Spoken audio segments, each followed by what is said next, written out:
আজ আপনাদের সামনে নিয়ে এসেছি দারুণ স্বাদের একটা রেসিপি।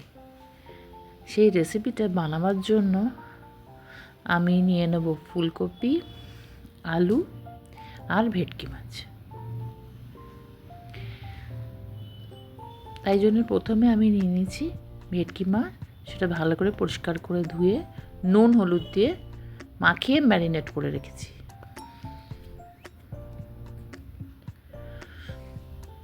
আর নিয়ে নিয়েছি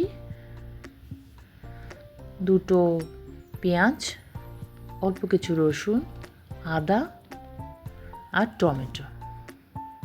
আলু তো আপনাদের আগেই বলেছি। এবার কড়াই প্রথমে তেল দিয়ে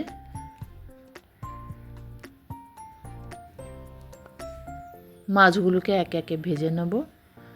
আর যে টমেটো, পেঁয়াজ, রসুন আর আদা নিয়েছিলাম তার একটা পেস্ট বানিয়ে নেব।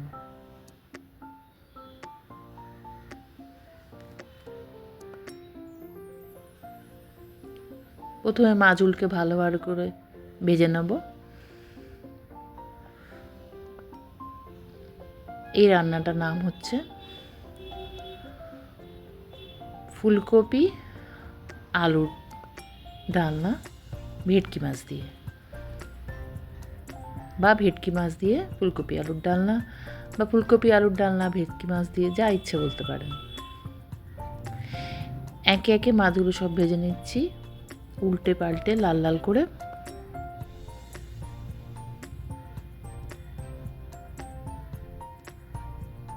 আমার সব মাছ ভাজা হয়ে গেছে। এবার কড়ায় ওই তেলেই একটা তেজপাতা ফোড়ন হিসেবে দিয়ে দিয়েছি, আর দিয়েছি গোটা জিরে। এবার আলুগুলোকে খুব ভালো করে নাড়াচাড়া করে ভেজে নেব।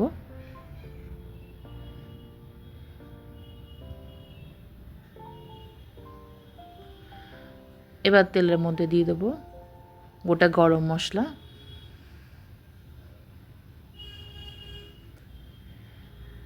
এবার যে পেস্টটা বানিয়েছিলাম সেই পেস্টটা তেলের মধ্যে দিয়ে দেবো।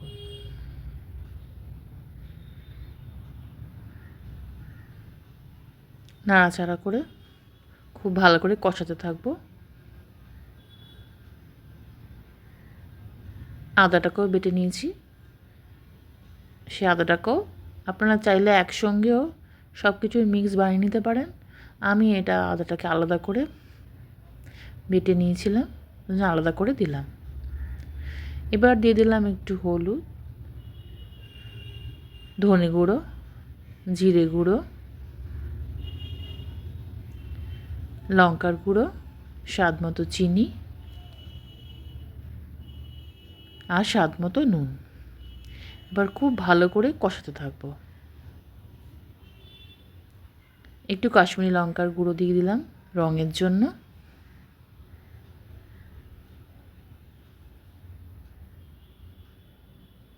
আমার কষানোটা প্রায় হয়ে গেছে, ওই জন্য আমি ভেজে রাখা আলুগুলো দিয়ে দিচ্ছি।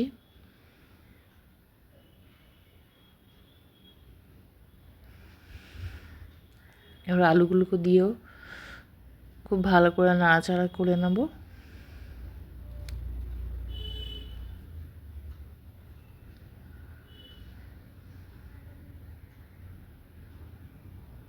এবার দিয়ে দেবো জল।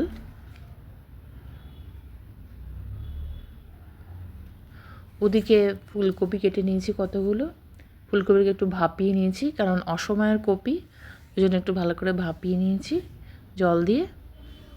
তারপর সে ভাপানো কপিগুলোকে তেলে ভালো করে নাড়াচাড়া করে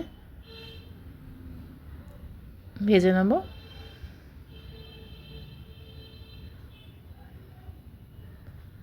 ভাজার সময় দিয়ে দিলাম অল্প একটু নুন।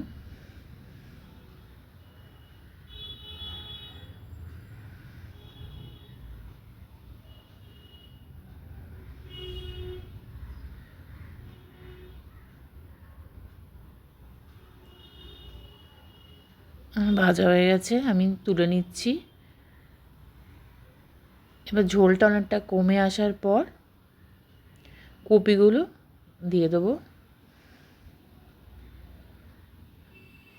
এখনও মাছটা দেবো না, কারণ ভেটকি মাছ খুব নরম মাছ, হয়তো ভেঙে যেতে পারে। তাই একদম শেষের দিকে ফুলকপি আলু সব সেদ্ধ হয়ে গেলে তখন ভেটকি মাছটা দেবো।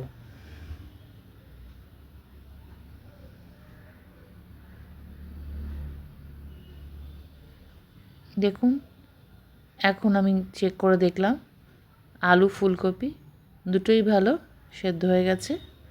এই পর্যায়ে মাছগুলো দিয়ে দেবো। আমার ঝোলটা অনেকটা গামাখা গামাখা হয়ে এসছে। দারুণ লাগে এটা খেতে। একটু গরম মশলা দিয়ে দিলাম আর ঢাকা চাপা দিয়ে একটু সেদ্ধ হতে দিলাম। চাপাটা সরিয়ে দেখাচ্ছি, আমার রান্নাটা হয়ে গেছে। একটা বাটিতে সার্ভ করে নিয়েছি। আমার রান্নাটা পুরো দেখার জন্য অসংখ্য ধন্যবাদ। ভালো লাগলে অবশ্যই একটা লাইক, কমেন্ট ও শেয়ার করে দেবেন, আর সাবস্ক্রাইব করতে ভুলবেন না যেন।